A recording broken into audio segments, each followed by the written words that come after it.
Hello everyone, very warm welcome to Dronacharya IAS. आज की इस वीडियो के अंदर हम डिस्कस करने जा रहे हैं हिंदू की कुछ इंपॉर्टेंट करंट अफेयर के आर्टिकल्स। तो चलिए स्टार्ट करते हैं डिस्कशन को।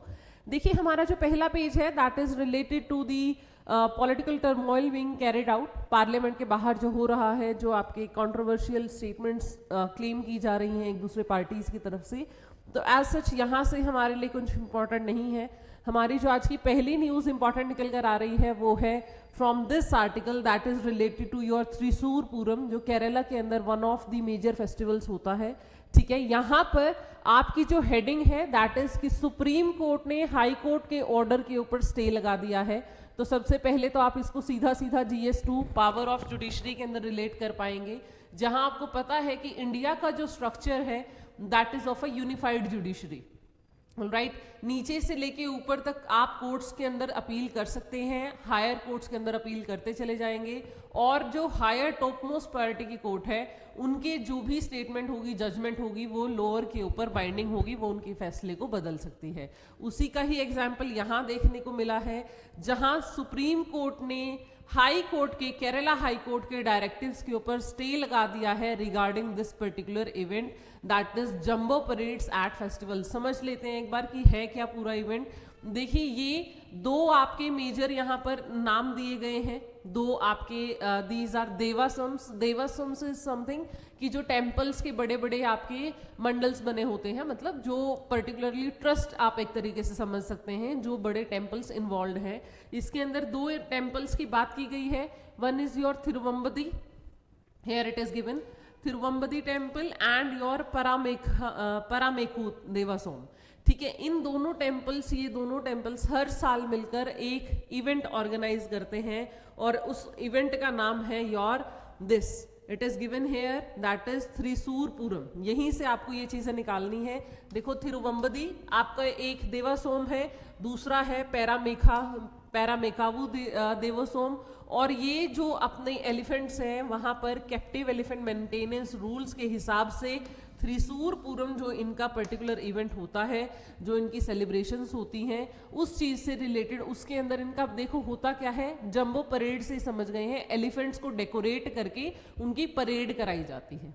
ठीक है, तो उससे रिलेटेड ये पूरा का पूरा आर्टिकल है। हाई कोर्ट के अंदर इसके अंदर रिट डली थी कि ये जो है ये ऑब्लिगेशन नहीं हो रही है, इन पर्टिकुलर रूल्स को एडहेयर नहीं कर रहे हैं ये देवासोम्स। तो आपकी हाई कोर्ट ने जजमेंट ये दे दी थी, मतलब रेगुलेशंस ये दे दिए थे कि कोशिश कर रहे कि वो जो जंबोज हैं, वो जो एलिफेंट्स हैं, वो 3 मीटर की दूरी पे रहें एक दूसरे से। राइट नाउ सुप्रीम कोर्ट ने उस चीज को चैलेंज आउट कर दिया है कि आप ये किस तरीके की बात कर रहे हो, एनिमल को आप कैसे ही 3 मीटर की दूरी पे रख सकते हैं, it is practically not possible. समझ पा रहे हैं? तो इस सारी चीजों से रिलेटेड ही आपका पूरा आर्टिकल है। आपके लिए इंपॉर्टेंट क्या है, देखिए, आप इसको GS पेपर 1 से रिलेट करके सबसे पहले तो इस इवेंट की स्पेशलिटी जानेंगे। जैसे ये जो आपकी स्पेसिफिक जो जंबो रेस है उसे एक नाम से दिया गया है कुदामतम। ठीक है, तो UPSC इसको सीधा सीधा पूछ लेगा that Kudamattam was in news, it is related to what. Alright, तो GS पेपर 1 आपका जो आर्ट एंड आर्किटेक्चर वाला पोर्शन है, वहां पर आप इसको इजीली रिलेट कर पाएंगे। त्रिशूर पूरम कौन सी स्टेट के अंदर होता है, आंध्रा, केरला, कर्नाटका, इस तरीके से पूछ लेगा। कौन से देवासोम्स इन्वॉल्व है वो पूछ लेगा। राइट, इस तरीके से है। मेजरली ये जो देवासोम्स है वो कृष्णा की बहन है भागवती, उनसे रिलेटेड है और उन्हीं के बारे में पूरा का पूरा है। इतना डिटेल में नहीं भी जाएंगे तो भी चल जाएगा, लेकिन आप इसको GS 1 से रिलेट करेंगे। सेकेंड, आप इस आर्टिकल को सीधा सीधा पावर ऑफ जुडिशरी कि सुप्रीम कोर्ट हाई कोर्ट को डायरेक्शंस दे सकता है, उनकी दी हुई डायरेक्शंस को रोक सकता है, उसके लिए भी ये आपकी एक केस स्टडी तैयार हो जाती है। क्लियर है जी बात? तो ये पूरा आर्टिकल आपको इस पर्सपेक्टिव से पढ़ना है, ये चीज आपको ध्यान रखनी है। सी टाइम एंड अगेन मैंने आपको यही बताया है कि करंट अफेयर आपका कोई एज सच ये नहीं है कि सीधे चीजें निकल कर आ रही हैं, आपको पर्सपेक्टिव जानना बहुत जरूरी है कि किसी भी न्यूज को किस एंगल से आपको पढ़ना है, क्या डायमेंशंस वहां से निकालने हैं। ऑलराइट, ये चीज आपके लिए बहुत इंपॉर्टेंट है। Now next from this very page, देखिए एक छोटी सी इमेज दी हुई है, तो जब इस तरीके की इमेजेस आ जाती है पेपर में, तो एक नज़र उनकी तरफ ज़रूर डाल लिया कीजिए आप लोग। ठीक है, यहाँ पर तो सीधा सीधा आपके लिए दो इंपॉर्टेंट इन्फॉर्मेशन आ रही हैं। एक है स्पोर्ट बिल्ड पेलिकन से रिलेटेड, ठीक है, जो एक माइग्रेटरी बर्ड है, see here it is given sport build pelican, इसका IUCN स्टेटस साथ ही देख लेंगे हम। ये है हमारा नियर थ्रेटेंड है IUCN स्टेटस, और हमारे वाइल्ड लाइफ प्रोटेक्शन एक्ट में ये शेड्यूल 4 में है, मतलब इसका स्टेटस काफी नीचे की तरफ है, ज्यादा कंसर्न वाली कोई बात है नहीं, ठीक है। और दूसरा यहाँ से आपको याद कर लेनी है ये वाइल्ड लाइफ सेंचुरी, जिसके बारे में सीधा सीधा सॉरी बर्ड सेंचुरी जिसका नाम दिया हुआ है। माइग्रेटरी बर्ड्स जा रहे हैं, तो एक और माइग्रेटरी बर्ड का नाम आपके सामने आ चुका है। इससे पहले हम फाल्कन्स पढ़ चुके हैं, अमूर फाल्कन्स पढ़ा है हमने, राइट, वो चीज हमने देख ली है। और आज एक और आ गया है आपका स्पोर्ट बिल्ड पेलिकन, ठीक है। इनकी भी मेजर जो जितने भी आपकी रशिया या ऊपर से जितने साइबेरिया की तरफ से बर्ड्स आते हैं, मेजरली वो आपके ओडिशा, तमिलनाडु, चिलिका, पुलिकट, कोलेरू लेक, इन्हीं के पास माइग्रेट करके आते हैं, और ये बर्ड सेंचुरी भी वहीं के आसपास लोकेटेड है। क्लियर हो गया, ठीक है। तो ये दोनों इन्फॉर्मेशन आप यहाँ से अपने लिए मार्क करके रख लो। GS पेपर 3 इन्वायरमेंट प्रीलिम्स में भी सीधा सीधा पूछ लेगा कि बर्ड सेंचुरी कहाँ पर है या इसका स्टेटस क्या है।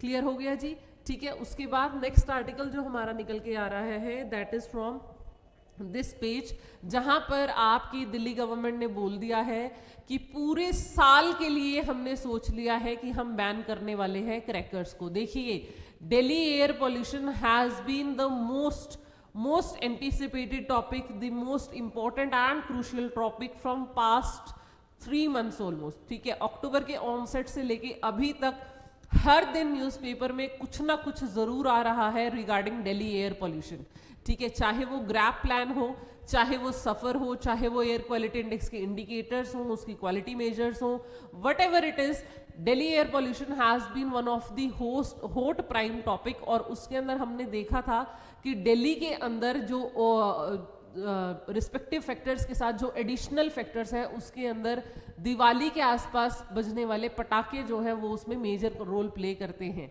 ठीक है। चाहे वो दिवाली पर हो, चाहे फिर वो न्यू ईयर सेलिब्रेशन पर हो, ये दोनों ही टाइम में आपकी जो एयर पोल्यूशन की जो क्वालिटी है वो और ज़्यादा डिक्लाइन हो जाती है, ठीक है। इसी को मद्देनजर रखते हुए दिल्ली गवर्नमेंट ने बोला है कि नाउ वी आर प्लानिंग कि पूरे साल के लिए, देखिए यहाँ पर लिखा है इन्होंने specifically that manufacturing, storage, selling including delivery through online marketing platform हम लोग बैन करने वाले हैं दिल्ली NCR रीजन के अंदर।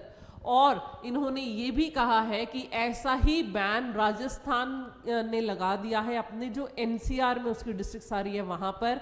And we are just requesting supreme court कि आप ऐसी गाइडलाइंस जारी करें कि हरियाणा और यूपी, जिनकी स्टेट्स की बाउंड्री दिल्ली के साथ शेयर हो रही है, उनकी जो भी डिस्ट्रिक्ट्स NCR में आ रही है वहां पर भी इस तरीके की लेजिस्लेशन आए सामने, या इस तरीके के कंट्रोल्स आए, इस तरीके की रेगुलेशंस हों, ठीक है। कि पूरा साल के लिए इस पर्टिकुलर एरिया के अंदर national capital region NCR is your Delhi के आसपास की जितनी भी आपकी स्टेट्स हैं, देखिए ये आपको पता होना चाहिए, जो आपकी दिल्ली है वो हरियाणा, राजस्थान और यूपी के साथ बाउंड्री शेयर करती है, और इनकी कुछ डिस्ट्रिक्ट्स को मिला के टोटल NCR रीजन में आता है, ठीक है। तो ये जितनी भी आपकी डिस्ट्रिक्ट्स हरियाणा, यूपी और राजस्थान से हैं, इस पूरे रीजन के अंदर आपके क्रैकर्स को बैन करने की बात की है दिल्ली गवर्नमेंट ने सुप्रीम कोर्ट से, ठीक है। और अपना इन्होंने खुद बता दिया है कि हम पूरे साल के लिए बैन करने वाले हैं, we are not entertaining it for even a single day कि यहाँ पर पटाखे बजाए जाएं या कुछ भी ऐसी सेलिब्रेशन हो,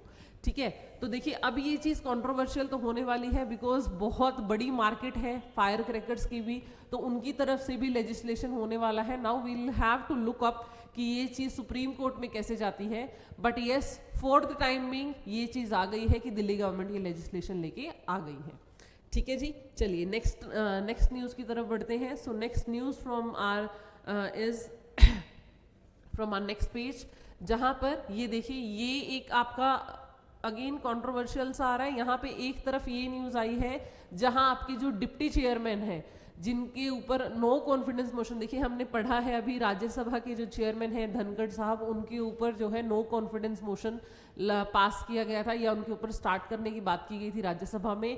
now the deputy chairman has refuted कि हम इसको एक्सेप्ट नहीं कर सकते। पहला जो इन्होंने स्टेटमेंट दिया वो यही कि धनखड़ साहब का नाम ही पूरे उसके डॉक्यूमेंट के अंदर गलत है, और इन्होंने सीधा सीधा बोल दिया है कि आप उस इंसान के सिर्फ इमेज में लाइन करना चाहते हैं, आप फंक्शनिंग को रोकना चाहते हैं, इसीलिए आप ये कर रहे हो, कोई ठोस वजह नहीं दिखाई दे रही है, ठीक है, तो एक तो हो गया ये आर्टिकल। दूसरी जो चीज यहाँ पे आई है, देखिए यहाँ पर कुछ टर्म्स यूज हो रही हैं आपके लिए, दैट इज अर्जर्न, कि दोनों हाउसेज जो है अर्जर्न है। इससे पीछे वाले पे देखेंगे आप तो यूपी हाउस की बात हुई है जहां पर अर्जर्न सीने डाई वर्ड यूज हुआ है।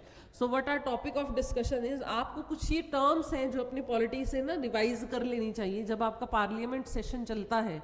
तो there are few terms which you should know, like for example सबसे पहले बात होती है समन की। समन होता है बुलाना, कि आपके पार्लियामेंट के हाउसेस को बुलाएगा कौन, ठीक है। फिर एक होता है आपका अर्जर्नमेंट, मतलब जैसे बोल देते हैं ना कोर्ट अर्जर्न फॉर द डे, इसी तरीके से अर्जर्नमेंट मतलब कुछ टाइम पीरियड के लिए आपकी कोर्ट को अर्जर्न कर देना, आपके सेशन को अर्जर्न मतलब हटा देना, रोक देना, या उसको फंक्शनिंग को उस पर्टिकुलर टाइम लिमिट के अंदर खत्म कर देना, ठीक है। कि मतलब अभी इतने टाइम के लिए हम बात नहीं कर रहे, हम ब्रेक के बाद बात करेंगे।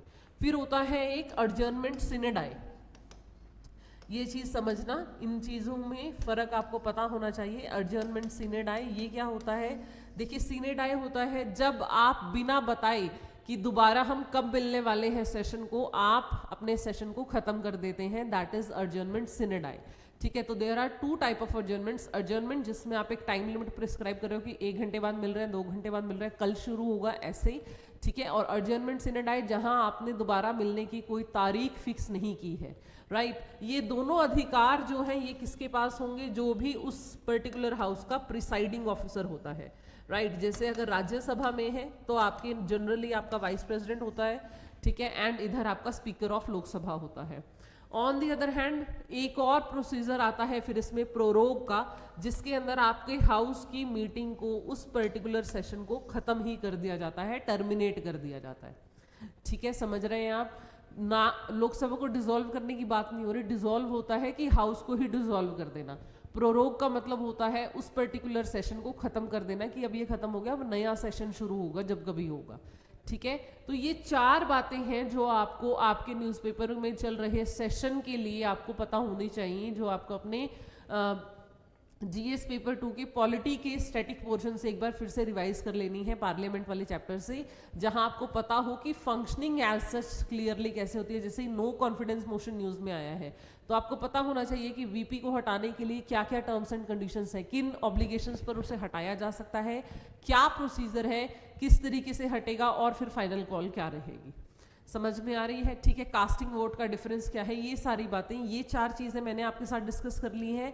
बाकी सारी चीजें एक बार पार्लियामेंट के चैप्टर से आप खुद ब खुद रिवाइज कर लीजिए, बिकॉज जब भी सेशन न्यूज में होता है तो यू शुड नो कि अब क्वेश्चन आर आ रहा है, 0 आर आ रहा है, अपनी इन्वेंशन है नहीं है, इन चीजों से रिलेटेड यूपीएससी काफी बार प्रीलिम्स में क्वेश्चन पूछ चुका है। समझ में आ रही हैं बातें, तो ये चीज आपके लिए इंपॉर्टेंट हो जाती है। जरूरी नहीं है कि कुछ होगा तभी, जैसे विदाउट एनी ट्रांजेक्शन अर्जर्न हो चुका है हाउस, मतलब जो आपका स्पीकर है उसने बोल दिया है कि अभी हम नेक्स्ट टाइम कब मिल रहे हैं, उसको सिग्नेटाई कर देगा, तो मतलब उसने नेक्स्ट टाइम मिलने की तिथि तैयार नहीं की है, उससे पहले ही उसने अर्जर्न कर दिया, ठीक है। और प्रोरोग होगा मतलब आपका जो प्रेसिडेंट है वो प्रोरोग करता है, समन भी आपका प्रेसिडेंट ही कराता है हाउसेस को कि कब आना है कब नहीं आना है।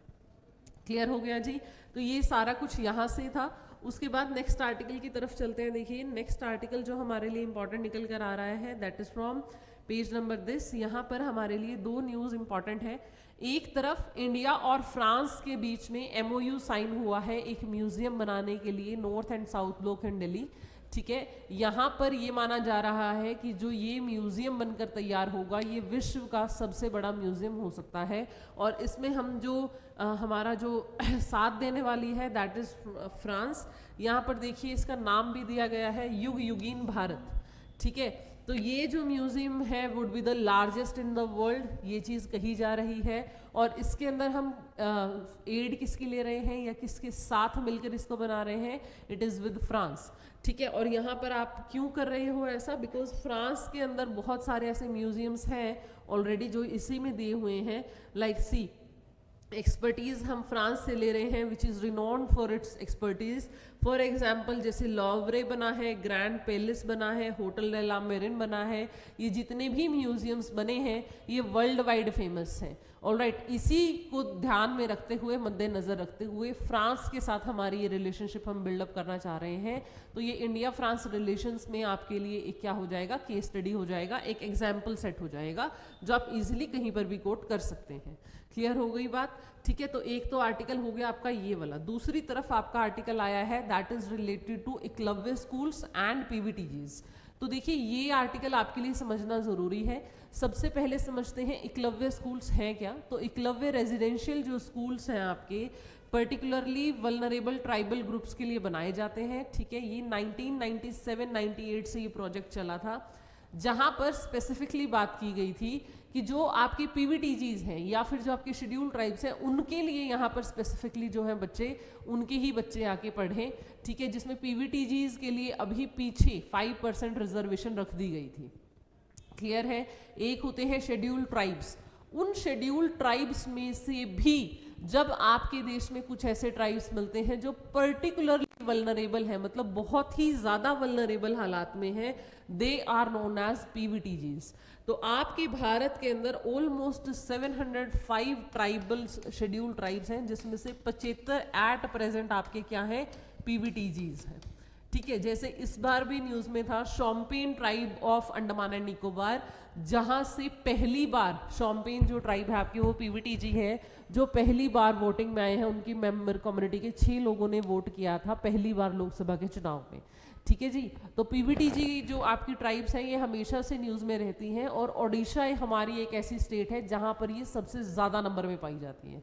राइट, एकलव्य स्कूल्स की जो मैं बात कर रही हूँ वो ये है कि आपके एकलव्य स्कूल स्पेसिफिकली बने ही हैं फॉर शेड्यूल ट्राइब्स। ठीक है, ट्राइबल बच्चों को स्पेसिफिकली पढ़ाने के लिए, उसी के हिसाब से उनका सारा फीस स्ट्रक्चर वगैरह सब वैसे ही ओरिजिनेट होता है, उनकी टीचर फैकल्टी सब कुछ वैसे ही, जिससे वो बच्चा जो है कंफर्टेबल समझ के अपने आप को वहां पर पढ़ सके। समझ में आ रहा है? ठीक है, ये 6 to लेके 12 तक के स्कूल्स होते हैं, और ये 97-98 के आसपास ये प्रोजेक्ट शुरू हुआ था। एकलव्य अगर आपको याद हो तो महाभारत के अंदर जो एकलव्य थे, जो द्रोणाचार्य के स्टूडेंट रहे थे, राइट, जिन्होंने द्रोणाचार्य से बोला था कि मैं आपसे ट्यूशंस लेना चाहता हूँ, but Dronacharya declined him because he was from the lower caste. Right, तो द्रोणाचार्य का स्टैच्यू बना के उन्होंने अपनी पूरी ट्रेनिंग की थी, एंड एट लास्ट गुरु दक्षिणा में द्रोण ने उनका राइट थंब ही मांग लिया था। ठीक है, तो दैट इज एकलव्य वहीं से, बिकॉज वो वर्ल्ड वाइड फेमस है, जो किसी गुरु शिष्य उसके हिसाब से एकलव्य जो है वो इंडियन मैथोलॉजी में बहुत ज़्यादा फेमस है। वहीं से आपके ट्राइबल्स के लिए ये पूरी की पूरी स्कीम निकल कर आई थी। क्लियर हो गई बात? ठीक है, तो ये चीज़ आपको यहाँ से देख लेनी है। उसके बाद यहाँ से 1-2 फैक्ट्स जो निकल कर आ रहे हैं, अब न्यूज़ को पढ़ लेते हैं क्या है। पहले आपको पूरा बता दिया मैंने। ठीक है, अब देखिए यहाँ पर क्या हो रहा है, जो पीवीटीजीज के लिए सब कोटा बना था ना 5% का, वो पूरा करना टफ हो रहा है।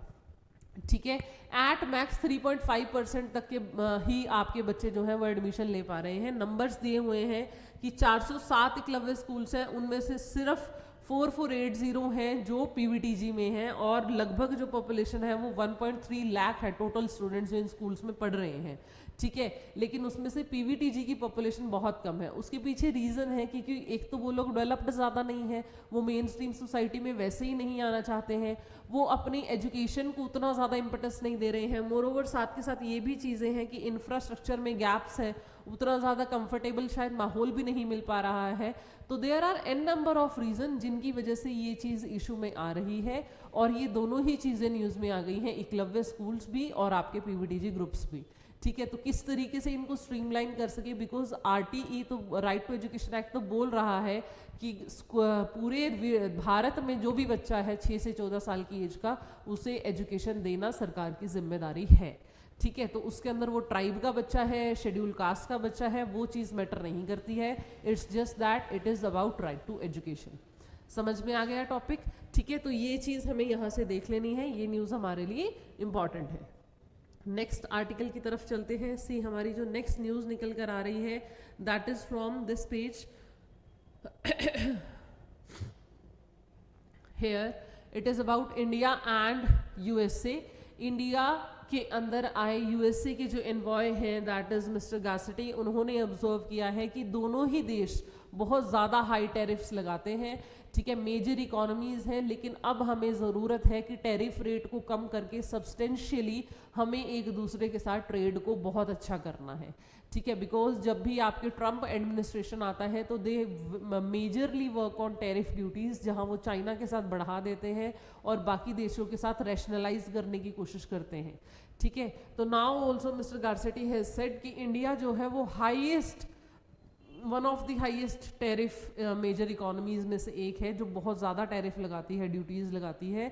तो अब ज़रूरत है इन चीज़ों को कंट्रोल करने की, ताकि दोनों देश जो हैं एक substantially that become closer and more blunt with each other. तो इस तरीके की वर्डिंग्स आप अपने आंसर राइटिंग में यूज़ कर सकते हैं, बिकॉज वो सीधे सीधे आपको आर्टिकल से निकल कर आ रही हैं, ठीक है। These words appear more graceful and more useful in your GS paper specifically, जहां आपके आंसर राइटिंग की क्वालिटी एनहांसमेंट होती है, उस पर्सपेक्टिव से ये न्यूज़ आपके लिए इंपॉर्टेंट है। क्लियर हो गया जी आर्टिकल। नेक्स्ट आर्टिकल जो हमारा है दैट इज फ्रॉम दिस, कल भी हमने बात की थी, दैट वाज अबाउट मकाओ, ठीक है।